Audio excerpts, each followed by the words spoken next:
Aujourd'hui, on va parler d'un sujet qui est en train de tout changer dans le monde de l'IA, l'optimisation directe des préférences, ou DPO. C'est une technique qui redéfinit complètement la façon dont on aligne les intelligences artificielles avec nos attentes. Alors, la question qui a toujours été au cœur de l'alignement, c'est ça. Comment est-ce qu'on fait pour qu'un modèle de langage comprenne pas seulement ce qu'on lui dit, mais surtout ce qu'on préfère? Eh bien, c'est exactement ce défi que le DPO vient tacler, avec une approche, on va le voir, radicalement nouvelle et surtout beaucoup plus directe. Et attention, il le fait avec une efficacité assez redoutable. On parle d'une réduction du temps de calcul qui peut aller jusqu'à 50% par rapport aux anciennes méthodes. Concrètement, qu'est-ce que ça veut dire? Ça veut dire que les équipes peuvent aller beaucoup plus vite, que l'alignement devient bien plus accessible, moins cher. Bref, ça démocratise la possibilité de créer des IA plus sûres pour tout le monde. Alors voilà le programme. On va commencer par le problème de l'alignement, on verra ensuite l'approche plus classique, le RLHF, puis on plongera dans le DPO. Comment ça marche, ses limites et son futur. Allez, c'est parti. Le problème de l'alignement, c'est vraiment la clé de tout. L'idée, ce n'est pas juste de faire des modèles de plus en plus puissants. Non, le vrai enjeu, c'est de s'assurer qu'ils se comportent comme on le souhaite, qu'ils soient à la fois utiles et surtout sûrs. Donc l'objectif, ce n'est vraiment pas la performance brute, c'est pas une course de vitesse. C'est plutôt de guider l'IA sur un chemin qui soit sûr, qui soit bénéfique et qui évite les dérapages. L'alignement, c'est vraiment cette discipline qui essaie de s'assurer que les objectifs du modèle, qu'ils correspondent à ce qu'on veut vraiment nous, au fond. Ok alors, avant le DPO, comment on faisait? La méthode reine, c'était le RLHF, pour apprentissage par renforcement à partir du feedback humain. C'était une avancée énorme à l'époque, vraiment. Mais, on va le voir, le processus était, disons, un peu lourd et pas très direct. Alors, le RLHF, c'est un processus en 3 grosses étapes. Imaginez que vous devez naviguer. Il vous faut une carte et une boussole. D'abord, étape 1, on fait ce qu'on appelle un affinage supervisé, le SFT. C'est pour donner au modèle une bonne base de connaissances. Ensuite, étape 2, on entraîne un modèle complètement séparé, le fameux modèle de récompense. Ça, c'est notre carte. Son seul job, c'est d'apprendre à juger ce qu'est une bonne réponse. Et enfin, étape 3, on sort la boussole. Un algorithme d'apprentissage par renforcement, comme PPO, qui va utiliser la carte pour guider le modèle dans la bonne direction. C'est super puissant, hein, mais ça veut dire qu'il faut entraîner, gérer 2 modèles différents. Et ça, c'est lourd. Et ce modèle de récompense, c'est vraiment la pièce centrale de tout le système RLHF. On l'entraîne sur des milliers, des dizaines de milliers d'exemples où des humains ont simplement choisi entre 2 réponses, la A ou la B. Et à force, il apprend à donner une note, un score de préférence. Le problème, c'est une étape qui coûte cher, qui est complexe, et c'est précisément ça que le DPO veut faire sauter. Et c'est là qu'arrive le DPO. Pour reprendre notre analogie, si le RLHF c'est la carte et la boussole, alors le DPO c'est le GPS. Il calcule l'itinéraire direct vers la destination, sans avoir besoin de construire toute une carte à côté. Le DPO, attention, il n'est pas sorti dans le chapeau. Il s'inscrit vraiment dans une évolution très rapide. Pendant des années, le RLHF a dominé le paysage, et puis en 2023, boum, l'article de Rafaelov et son équipe arrivent et changent la donne. Son adoption a été tellement rapide en 2024 que ça montre bien à quel point l'industrie attendait cette simplification. Et là, c'est très visuel. Regardez la différence. À gauche, on a le pipeline RLHF, avec toutes ses étapes, y compris l'entraînement du fameux modèle de récompense. Et à droite, le DPO. On passe directement de la base, le modèle SFT, à l'optimisation directe. Fini l'étape la plus lourde et la plus coûteuse du modèle de récompense. On la court-circuite complètement. La question c'est, mais comment c'est possible? Comment le DPO peut se passer de ce modèle de récompense et obtenir des résultats aussi bons, voire parfois meilleurs?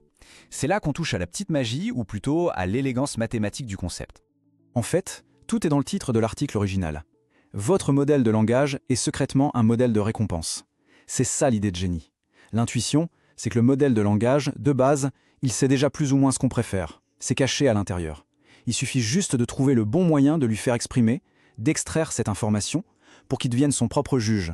Pas besoin d'un prof externe. Alors, comment on fait ça? Le carburant du DPO, ça reste le même que pour le RLHF, des données de préférence. Pour une instruction donnée, un humain a choisi une réponse, la gagnante, et en a rejeté une autre, la perdante. Chaque paire, c'est comme un mini-vote démocratique. Et ce vote dit au modèle, ça c'est bien, augmente la probabilité de générer ce genre de réponse. Et ça, c'est moins bien, diminue la probabilité. Et pour interpréter tous ces votes, DPO utilise un outil statistique qui vient du monde du sport. C'est le modèle de Bradley Terry. Imaginez un tournoi de tennis. Même si tous les joueurs ne s'affrontent pas, en regardant qui gagne contre qui, on peut établir un classement de force. Eh bien le DPO fait exactement ça, mais avec les réponses de l'IA. Il organise un tournoi pour classer les meilleures réponses. Voilà, c'est exactement cette idée de classement. On peut imaginer que chaque réponse a une sorte de score de force cachée.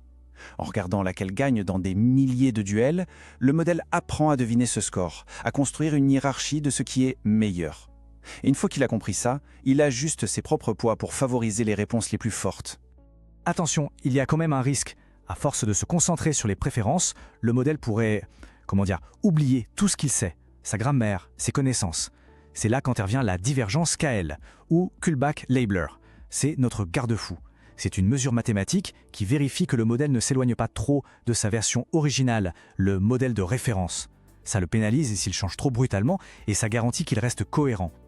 Donc voilà, le DPO, c'est puissant, c'est élégant, c'est plus simple. Mais attention, ce n'est pas non plus la solution miracle à tous les problèmes. C'est super important de comprendre aussi ses limites et de voir comment la recherche est déjà en train d'y répondre. La grande question, c'est ça. Est-ce que cette voie directe est toujours la meilleure?